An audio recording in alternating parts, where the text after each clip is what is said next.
আপনার মস্তিষ্ক কি আদালতে আপনার বিরুদ্ধে সাক্ষী দিতে পারে? 2007 সালে এই ভারতবর্ষেই ঠিক এমনটাই ঘটেছিল। আসুন গল্পটা বলি। 2007 সাল, পুনে।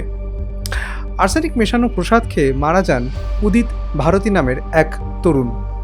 সন্দেহের তীর যায় প্রাক্তন বাগদত্তা অদিতি শর্মা আর তার নতুন সঙ্গীর দিকে, কিন্তু সরাসরি কোনো প্রমাণ বা সাক্ষী ছিল না পুলিশের হাতে।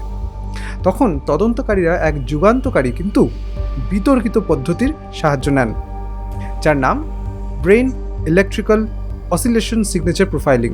স্নায়ুবিজ্ঞানী CR মুকুন্দনের তৈরি এই পদ্ধতিতে অদিতির মাথায় 32টা ইলেকট্রোড লাগানো হয়।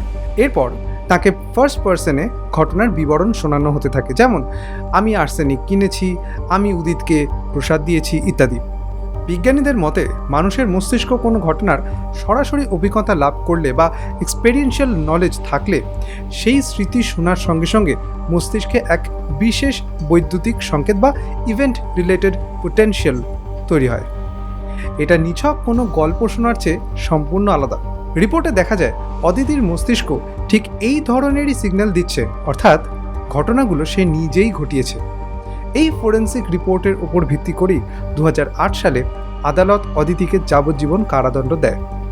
বিশ্বের ইতিহাসে এই প্রথমবার শুধুমাত্র ব্রেন স্ক্যানের উপর নির্ভর করে কাউকে খুনের দায়ে দোষী সাব্যস্ত করা হয়েছিল। কিন্তু এখানেই গল্পের শেষ নয়। এই রায় ঘোষণার পরেই বিশ্বজুড়ে স্নায়ুবিজ্ঞানীদের মধ্যে বিতর্কের ঝড় ওঠে। তারা দাবি করেন এই BEOS পদ্ধতি কোনো আন্তর্জাতিক বিজ্ঞান জার্নালে স্বীকৃত বা পিয়ার রিভিউড নয়।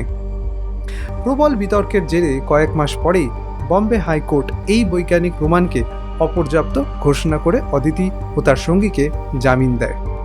অপরাধ বিজ্ঞানে ব্রেন ম্যাপিং কি আশীর্বাদ নাকি মানবাধিকারের লঙ্ঘন, সেই নিয়ে বিতর্ক আজও অমীমাংসিত। কিন্তু আপনাদের কি মনে হয় জানান কমেন্টে। ভালো কথা, আমার লেখা ফরেন্সিক সায়েন্স নির্ভর দুটো ক্রাইম থ্রিলার এভিডেন্স এবং এভিডেন্স ইতালির পাতালপুরি যদি আপনারা পড়তে চান তাহলে তার লিঙ্ক আমি দিয়ে রাখলাম কমেন্টে এবং বায়োতে।